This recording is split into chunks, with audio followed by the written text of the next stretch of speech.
Los apóstoles que el día de Pentecostés recibieron el Espíritu Santo, como lo había prometido el Señor, tenían el poder de completar la obra del bautismo comunicando el Espíritu Santo.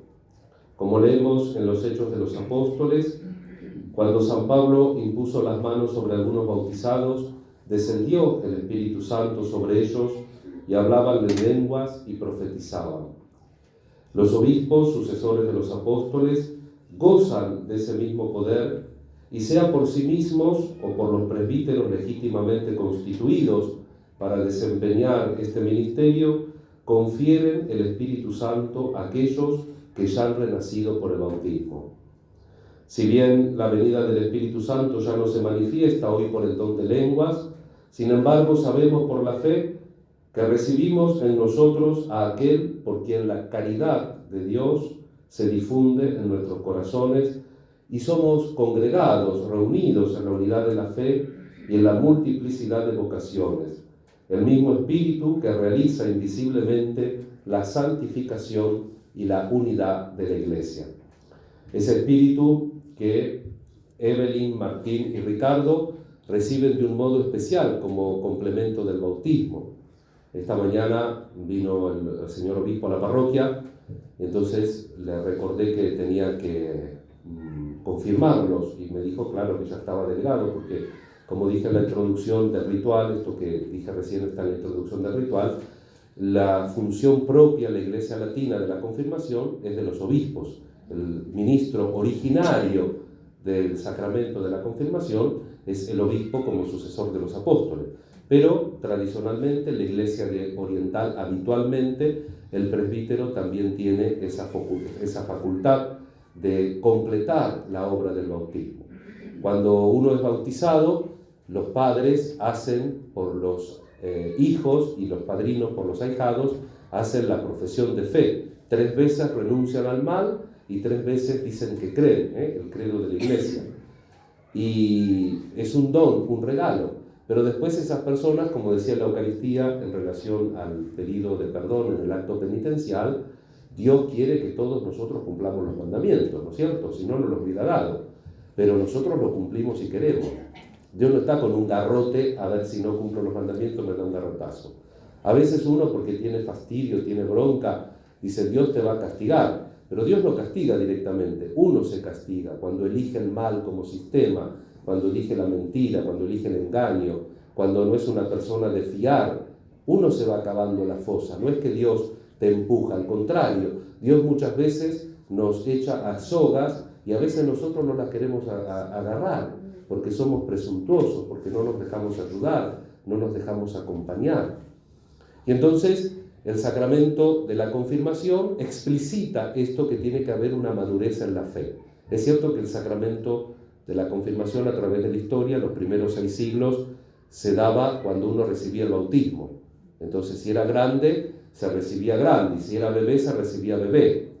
Después se dio en la adolescencia, ahora a pedido de la Conferencia Episcopal, en algunas diócesis de la Argentina lo tenemos dentro del proceso de catequesis, cuando se empieza la catequesis en 3 años, primero se confirman y luego toman la comunión. Y los adultos, como en el caso de ustedes, tienen otra preparación, que la Iglesia, y nosotros tratamos de observarlo así, pide que no sean 2 charlitas, sino que sea un pequeño camino que ustedes hagan en una comunidad cristiana y de esa manera también puedan decir con su propia voluntad, con su libertad, que sí aceptan a aquellos que los padres y padrinos hicieron el día del bautismo. Así que para nosotros, como Parroquia Santa Inés, la comunidad de San Expedito, nos alegramos mucho de estos nuevos confirmandos, también la primera comunión de Martín, porque tanto los sacramentos del bautismo, que son el inicio en la vida de la fe, como los sacramentos del crecimiento, que son los sacramentos de la confirmación y la Eucaristía, que también va acompañado de la penitencia. De paso, recordemos todos, hermanos, que el sacramento de la penitencia, aunque a veces uno cree que hace todo bien, es bueno cada tanto, al menos hacerle caso a la Iglesia. La Iglesia, recuerden, desde Inocencio III es del siglo XIII, fue el Papa que aprobó a los franciscanos. ¿Se acuerdan que San Francisco durmió en la columnata ahí unos cuantos días? Bueno, el Papa cuando lo vio a San Francisco se le cayó el solideo, porque había tenido un sueño que se estaba cayendo la Basílica de San Pedro y un frailecito chiquito la sostenía con las manos. Y cuando lo ve a Francisco era el personaje del sueño de él. Entonces Francisco tuvo la cosa fácil porque le aprobó todo rápido. Y ese Papa tenía mucho poder, era un buen canonista, dirigió muy bien la Iglesia, pero fíjense, Dios quería que la Iglesia la levante no el Papa, sino un simple fraile que por humildad ni siquiera quiso llegar a presbítero, no quiso llegar a sacerdote, sino que San Francisco se quedó como diácono, porque decía que él no era digno de consagrar el cuerpo y la sangre de Cristo en la Eucaristía. Y ese Francisco en la Edad Media significó una gran renovación espiritual. Inclusive hoy podemos decir que mucha gente en el mundo que no tiene la fe católica respeta y acepta los principios de hermandad universal, de ecologismo, podríamos decir, de este santo de toda la Iglesia. Y este Papa, Inocencio III, puso lo que nosotros conocemos como precepto o mandamiento de la Iglesia: comulgar una vez al año y confesarnos al menos para Pascua, según el antiguo adagio latino, que una vez al año no hace daño. Entonces, al menos, recordemos todos los bautizados, que al menos una vez al año para Pascua, que es el periodo también de la Cuaresma, ¿no? Entonces, entre más o menos mediados de febrero hasta junio, hagamos el esfuerzo de siempre acercarnos a ese lugar donde a veces el cura no es tan simpático como uno quisiera, bueno, pero digo, es el lugar donde Dios muestra la comprensión humana y nosotros con libertad le volvemos a decir a Dios: por ahí, perdonen el lenguaje así un poco simple, metí la pata, pero quiero serte fiel, quiero seguir adelante. Y esto es un momento que también, como sacramento que nos va ayudando, sacramentos de la sanación, dice el Catecismo Nuevo. Hay dos: el sacramento de la sanación es la penitencia y también es la unción de los enfermos. A través entonces de este sacramento, nosotros seguimos participando en la fe de la Iglesia. Cuando ustedes terminen de profesar el credo, que lo hacemos dialogado, el sacerdote o el obispo, cuando hace la confirmación, termina diciendo: esta es nuestra fe, esta es la fe de la Iglesia, la que nos gloriamos de profesar en Jesucristo nuestro Señor. Y esta fe, recordemos que la palabra de Dios de este domingo, las lecturas son del domingo propio de hoy, 27º durante el año.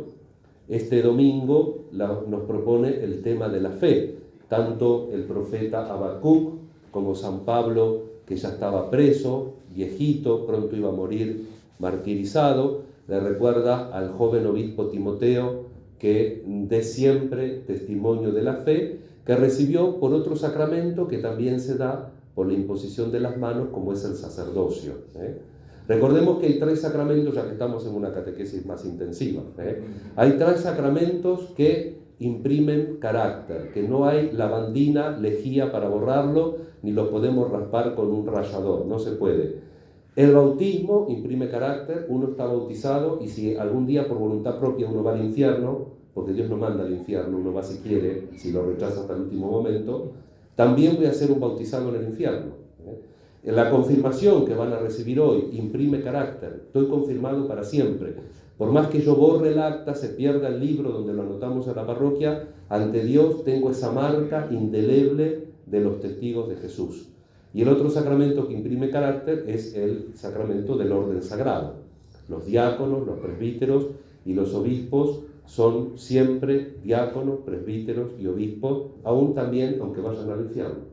Entonces son sacramentos que imprimen una realidad permanente en nuestra vida cristiana. Por eso los tenemos que recibir con libertad, con alegría y también con fe. El contexto del Evangelio de hoy, fíjense, vieron que es sin anestesia.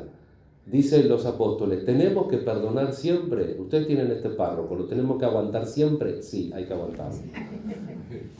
Reacción lógica. ¿Qué dicen los apóstoles? Señor, aumentanos la fe. Hay que tener mucha fe para esto. Y Jesús dice aquella expresión que también tomó el grupo de la renovación carismática en la iglesia, mucho, ¿no? Si tuvieran fe como un granito de mostaza, le dirían a esta planta de mora: arráncate y plántate en el mar, y ella les obedecería. Cuando hacíamos la catequesis antes, en un tiempo que todo el mundo teníamos, yo en algún lado de mi escritorio tiene que estar unas bolsitas son unos puntitos negros, la semilla de mostaza, es una semilla muy pequeña, no es un árbol, es un arbusto, pero es un arbusto si crece a la intemperie que se hace muy grande, muy importante. Entonces, una cosa pequeña como es la vida nuestra, a la sombra de Dios puede ser una cosa muy importante. Pero tenemos que tener la fe. Y la fe tiene dos cosas, tiene noticia y nosotros también tenemos que tener confianza en esa noticia que se nos da. No basta saber que hay Dios, tenemos que hacerle caso a Dios.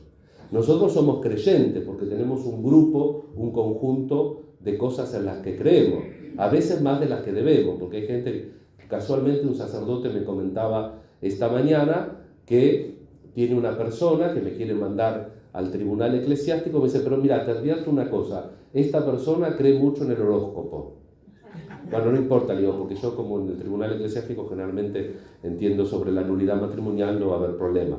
Pero digo, hay gente católica que por ahí cree en el horóscopo. Alguna vez he conocido gente católica que por ahí consulta al tarot. Si la cosa fuera tan fácil, hermanos, mismo las personas que hacen esos ejercicios estarían mucho mejor. No es tan fácil ser el dueño de la realidad, no es tan fácil manejar las fuerzas del cósmicas, por así decirlo. Pero en definitiva, porque como Dios nos hizo libre, nunca es tan fácil tampoco manejarnos a nosotros mismos. A veces como sacerdote, en estos ya casi 23 años que llevo como sacerdote, muchas veces gente comentándome con un cierto pesar determinadas actitudes que tuvo en una parte o en un momento de su vida, me dice, padre, yo no sé cómo fui capaz de hacer eso. Porque si uno a veces ni uno mismo se conoce. Y a veces nosotros somos un poquitín soberbios y pretendemos conocer y saber lo que le pasa a nosotros, cuando si nos apuran mucho no sabemos lo que nos pasa a nosotros mismos, ¿no? Entonces es muy importante entender que el tema de la fe para Jesús es un tema de saber que Él es el Mesías, pero también de unir nuestra vida a la vida de Él. Por eso la fe es noticia y la fe es confianza. Tengo que creer en Dios y tengo que creerle a Dios y tengo que libremente hacer una comunión con Él. Por eso, cuando nosotros llegamos a esa comunión con Jesús, no hace falta que el Señor nos aplauda por la fe que tenemos, porque surge espontáneo. Y Él pone un ejemplo de lo que había mucho, el servicio, cuando uno tenía una quintita y tenía alguien que le hacía el trabajo, lo tenía en la casa, le pagaba, pero cuando venía del trabajo no lo servía el patrón, sino que él tenía que hacer el trabajo. Nosotros a veces tenemos esta mentalidad, para no hacer política moderna. Yo me acuerdo de mi abuela, que en paz descanse, había un intendente en Florencio Varela, dice, mirá, este roba, pero algo hace. Terminamos haciendo esas cosas, ¿no? Terminamos, o dice, me robó, pero no me mató. No te tiene que robar, no solo que no te tiene que matar. Y acá Jesús dice, vos tenés que hacer lo que tenés, no te tengo que dar un aplauso porque hiciste lo que tenés que hacer. Pero saber lo que uno tiene que hacer, querer hacerlo y poner la libertad en función de eso que uno tiene que hacer, surge precisamente de esta tensión de la fe. Que yo creo en Jesús, que creo en su palabra y sé que lo que me dice es un bien arduo. Es algo que al principio es difícil, pero si lo hago me va a terminar yendo bien, porque voy haciendo bien las cosas, porque voy fortificando la voluntad, porque voy siendo la persona que Dios quiere, pero no me obliga, pero Dios quiere que yo sea una persona que escuche su palabra y que trate de vivirla en el amor. Tenemos dos testimonios de eso. Primero la Virgen María. Recuerden que en el Evangelio de Lucas la primera bienaventuranza es para la Virgen María y la pone el evangelista en boca de la prima Isabel. Cuando después de la Anunciación la Virgen se entera que su prima concibió a San Juan Bautista, va a visitarla, dice, partió y fue sin demora, y cuando la recibe Isabel le dice, feliz de ti por haber creído. La Virgen es feliz porque creyó, confió y enseguida se puso en camino con ese don de la fe. Y antes de concebirlo a Jesús en su vientre, físicamente lo concibió en su corazón por el don de la fe. Y después tenemos a nuestro patrono de esta capilla, a San Expedito, que precisamente por la fe coronó su vida con un gran acto de amor, el martirio. El amor nunca mata, el amor en todo caso se deja matar. muere por el otro, se dona, se regala, a ejemplo de Jesús.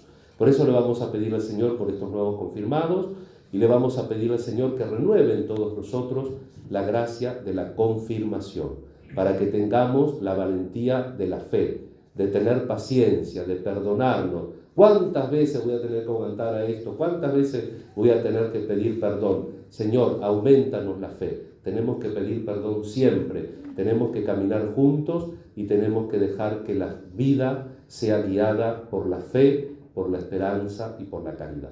Recemos los unos por los otros y pedimos especialmente por Evelyn, Martín y Ricardo para que el Señor siempre los bendiga, los acompañe y los guíe por el camino de la fe. Que así sea.